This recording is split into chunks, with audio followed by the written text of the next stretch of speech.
तानसेन का नाम तो सबने सुना ही है, मधुर गायक हुए। तानसेन को राग दीपक सिद्ध था और वो जैसे ही राग दीपक गाते थे उनके दीपक राग को सुनते ही दीप जो थे वो प्रज्वलित हो जाते थे।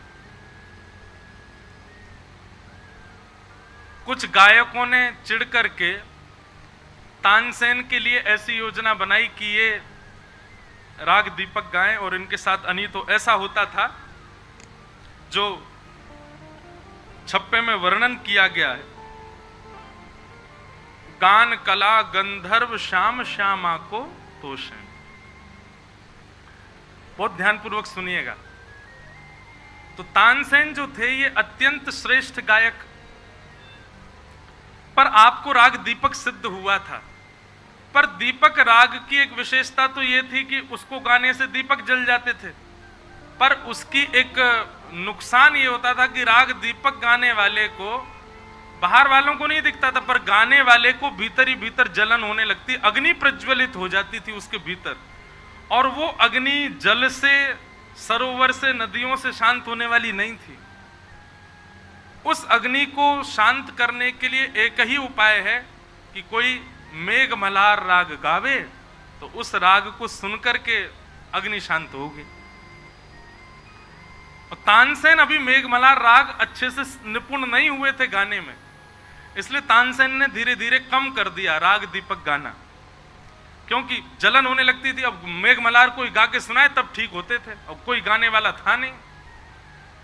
लेकिन एक बार कुछ गायकों ने चिढ़ करके राजा से कहा, बोले जब ये दीपक राग गाते हैं तो दीपक जल जाते हैं और दर्शनार्थी ताली बजाते हैं, राजा की प्रशंसा होती है, इसलिए राजा की प्रशंसा ना हो इसलिए ये दीपक राग नहीं गाते। राजा बोला, अच्छा, हमारी प्रशंसा से इसको चिढ़ होती? बोले हाँ जी, इसीलिए दीपक राग। आप नहीं तो पूछ के देख लेना, आप कहना दीपक राग गाओ, मना कर देगा। राजा के कान भर दिए लोगों ने। राजा ने आज सभा में तानसेन से कहा, बोले तानसेन दीपक गाओ। इतने में सैनिक आए, दीपक ले आए घी डाल के। तानसेन बोला, भगवान आपसे प्रार्थना है कि दीपक गाने के लिए आज्ञा ना दें, क्योंकि मुझे बहुत कष्ट होता है गाने में। राजा बोला, कोई कष्ट नहीं होता, ये सब हम तुम्हारी चाल समझते हैं। सभा सब आनंदित होती है, हमारी सभा है, आनंदित होती है और हमसे आनंदित होती है, वो देख करके तुम प्रसन्न नहीं होते, इसीलिए गाने से मना कर रहे हो। या तो गाओ, नहीं तो हम तुम्हारे प्राण हरण कर लेंगे।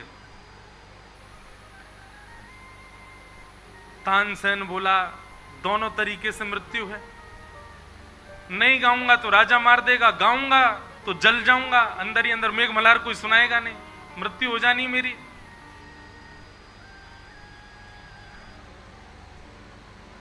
तानसेन पहले भी ब्रजमंडल आ चुका था, तानसेन पहले भी ब्रज में आकर के सेवा कर चुका था, पर स्वामी जी से अभी तक उसकी भेंट नहीं हुई थी। गोवर्धन आया था श्रीनाथ जी की हवेली में गाने। महाराज जी, एक लीला ऐसी सुनाई जाती कि तानसेन जब गाने आया श्रीनाथ जी के सामने तो पान मुख में रख करके गा रहा था। तो गोसाई विठलनाथ जी बोले, झूठे मुंह सेवा कर रहे हो ठाकुर जी की, कुल्ला करके आओ चलो। तानसेन बाहर गया, बोले अब वो तो राजाओं के दरबार का गायक, उसको क्या पता मंदिर में कैसे गवता है। गया, बाहर जाकर के कुल्ला आदि करके आया, बढ़िया उसने सब स्वच्छ होकर के आया। फिर उसने जब गाना शुरू किया तो भीतर खड़े श्रीनाथ जी झोंके लेने लगे, नींद आने लगी ठाकुर जी को। तो गोसाई विठलनाथ जी भीतर गए, बोले जय जय कहा भय हो? बोले पहले बढ़िया गा रहो, अब तो जन कहा रहे करो, मुझे तो आनंद ही ना आ रहा। गोसाई जी बोले, जय जय पहले पान मुंह में धर के गा रहो, अब मैंने कही अपरस की भावनाएं आपके लिए शुद्धता देखनी पड़े, हाथ पाम धो, मुखों को पूछो होना चाहिए, तो मैं नहीं कह दी कुल्ला करके ना ना, या तो यो को फिर तो पान खा के आए फिर गावे। गोसाई जी ने पर्दा क्यों, जय हो, ये सबरे नियम हमारे काजी बनाए हुए हैं, अपरस करो, हाथ खासा करो, शुद्धता रखो, न्यो कपड़ा पहनो, और ये नहीं होना चाहिए, ये नहीं होना चाहिए। और यहाँ करवे में या के काजे, अब देखो या तो कभी चलो जाए, और यदि गानो चारो पान खा के आए पहले। गोसाई जी बाहर आए, तानसेन बोलो जी जज आज्ञा। बोले तुम पान खा के आओ। बोले आप तो मना कर रहे थे, झूठे मुंह नहीं, अब खाया हो कोई बात नहीं। 2 पान दबा के आयो, जैसे ही राग गाने शुरू किए सीना जहां अब ये अब बढ़िया लग रहा हूं।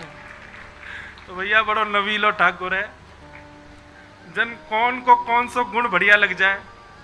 हम नहा धो करके अपरस में खिचड़ी बना दे तो पावे ना हमें, और कर्मा भाई बिना नहाए धोए बना दे, बाकी खावे का जो दौड़े चले हमें। न जाने कौन से गुण पर दया निधि रीझ जाते। ठाकुर जी की लीला भैया कब कौन से कहां रीझ जाए कुछ पता नहीं।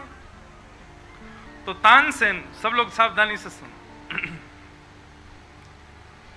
तानसेन ने जैसे मन में सोचा कि नहीं गाऊंगा तो राजा मार देगा, और गाऊंगा तो दीपक राग गाने से जो ज्वलन होगी उससे मर जाऊंगा, इससे बढ़िया तो गा के मर जाता हूं। और उसने जैसे ही दीपक राग गाना प्रारंभ किया, महाराज यहां दीप प्रज्वलित होते जा रहे हैं, एक एक करके दीप जलते जा रहे हैं। समाज बैठा है, सब करताल बजा बजा करके जय जयकार कर रहे हैं। राजा भी बार बार अपनी ताल ठोकता, हाँ आनंद आ गया, मेरी सभा में आज रौनक लग गई। पर तानसेन लाल पड़ गया, फोड़े होने लगे शरीर पर, गला बिल्कुल उसका अवरुद्ध होने लगा, नेत्रों से आंसू गिरने लगे, भीतर ज्वलन होने लगी उसको, मानो किसी ने अग्नि प्रज्वलित कर दी हो। तानसेन गा करके वहां से दौड़ा, अरे भैया जल गए हो, अरे भैया जल गए हो, कोई बचाओ कोई बचाओ, अरे राग मल्हार गाओ, मुझको जलन है रही है, जल्दी कछु कृपा करो। अब यहां 2 कथा आती हैं कि तानसेन ब्रज की ओर दौड़ा, और एक कथा ऐसी आती है कि तानसेन ओरछा की ओर दौड़े। 2 भाव आते हैं, ध्यानपूर्वक सुनना। अब जो भी भाव हो, गति तो हरिदास जी हैं। तानसेन दौड़ा तो तभी कहते हैं कि एक जगह तानसेन जाकर के गिर पड़ा, तो वहां एक कन्या ने तानसेन के जब अंग के भावों को देखा और उसकी विचलनता को देखा, वो समझ गई कि इसने राग दीपक गाया है, और ये तब तक ठीक नहीं होगा जब तक मेघ मल्हार नहीं गाया जाएगा। वहीं बैठ करके मेघ मल्हार गाना प्रारंभ किया। घने बादल आ गए, आकर के तानसेन के ऊपर गरजने लगे, बरसने लगे। उस वर्षा के जल से तानसेन के जितने अंग पर पीड़ा हुई थी वो सब शांत हो गई। तानसेन उठ करके बैठा, बोले किसने गाया मेघ मल्हार? एक कन्या बैठी थी सामने। तानसेन बोला ये राग आपको कैसे याद हुआ? तो उसने कहा मेरे पिताजी गुनगुनाते रहते हैं, मेरे पिताजी चलते फिरते गाते रहते हैं, उनका सुन सुन के मुझे याद हो गया, मैंने गा दिया। तुम्हारे पिताजी कौन है? बोले हमारे पिताजी संगीत के मूर्धन्य विद्वान बैजू बाबरा, मेरे पिताजी। बोले मुझे अपने पिताजी से मिलवाओ, मुझे सीखना है। और उन्होंने किससे सीखा संगीत? बोले उनके गुरु की तो बात ही मत करो, उनके गुरु की मत पूछो। बोले कौन है? बोले श्री वृंदावन में जिन्होंने कुंज बिहारी लाल जी को प्रकट करके विराजमान किया, ऐसे अनन्य रसिक नृपति स्वामी श्री हरदास जी महाराज, हमारे पिताजी के गुरु जी। तानसेन ने जैसे ही स्वामी श्री हरदास जी का नाम सुना, बोले अब बैजू बाबरा के पास क्या जाएं, सीधे उनके गुरु जी के से जाके सीखेंगे। इतनी सुंदर लीला है तानसेन की स्वामी जी के साथ में। आज महाराज जी एक तानसेन का पद भी गाऊंगा मैं। अष्ट छाप के गाए, सरस माधुरी जी के गाए, रसिकन के गाए, आज एक तानसेन का पद सुनाएंगे जो स्वामी जी की कृपा से उसको दृष्टि प्राप्त हुई। तानसेन के पद भी ताल में नहीं गप पाएंगे, लेकिन फिर भी मैं प्रयास करूंगा गाने का।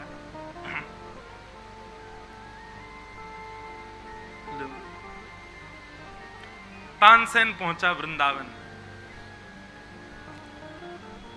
वृंदावन गया,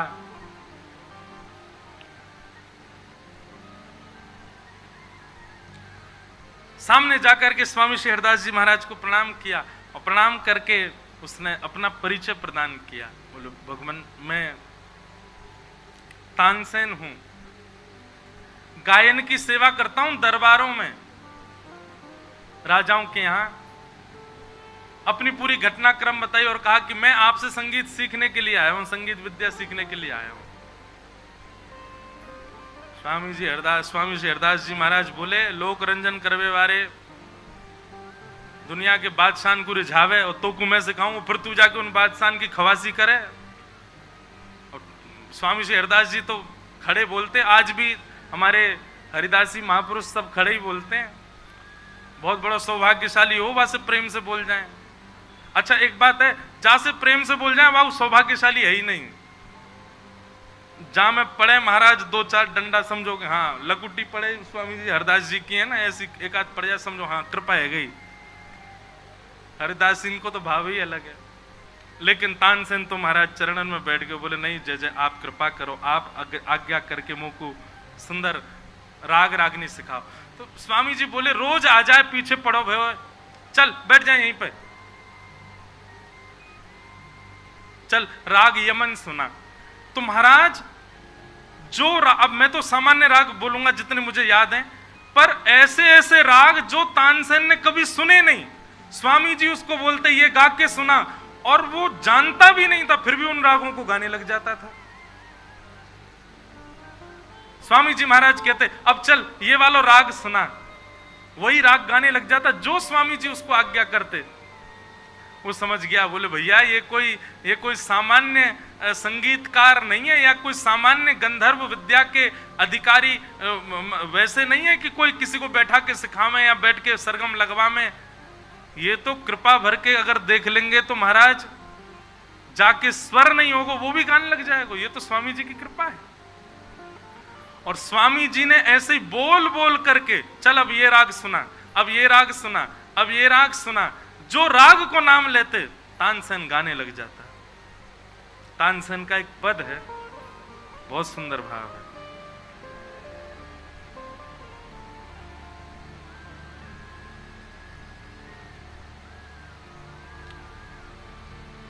द्रगन मेरे जोलो सुख होए। महाराज जी बहुत सुंदर शब्द है तानसेन के। स्वामी जी ने हाथ रख दिया तानसेन के ऊपर, तब तानसेन को ये दर्शन हो रहा है। द्रगन मेरे जोलो सुख होए, त्यों लो देखबो करो, तेहारो ही आनन।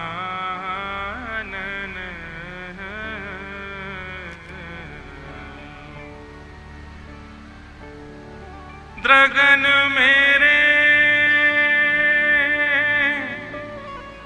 ज्यों सुख होए, त्यों लो देखबो करो, तेहारो ही आनन।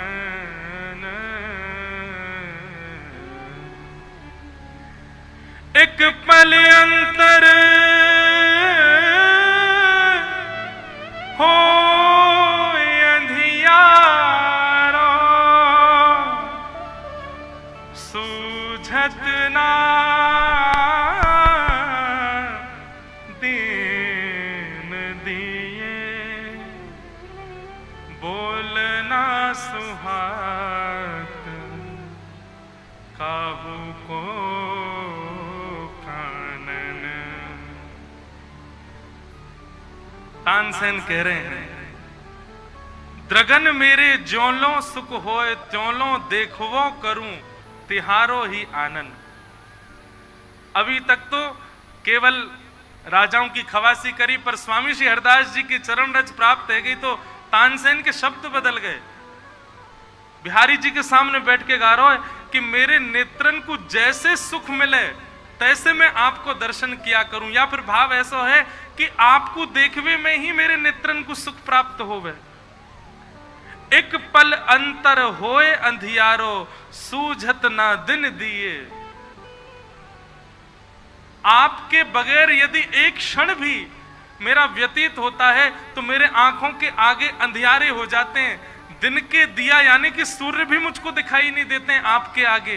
हे नाथ, आपको रूप कैसो है। बोल ना सुहात काहू को कानन, कोई मुंह को आके बोले तो बाकी शब्द भी मुंह को बढ़िया ना लगे, क्योंकि अभी तक आपको मैंने देखो नहीं है। आप दिख जाओ तो ही मेरी सर्वांगीण इंद्रिय भाई रस स्वीकार करे। आपको देखे बगैर मैं कोई रस स्वीकार ना कर पाऊं नाथ। तुम्हारो ही ज्ञान ध्यान, तुम्हारो ही सुमिरन, तुम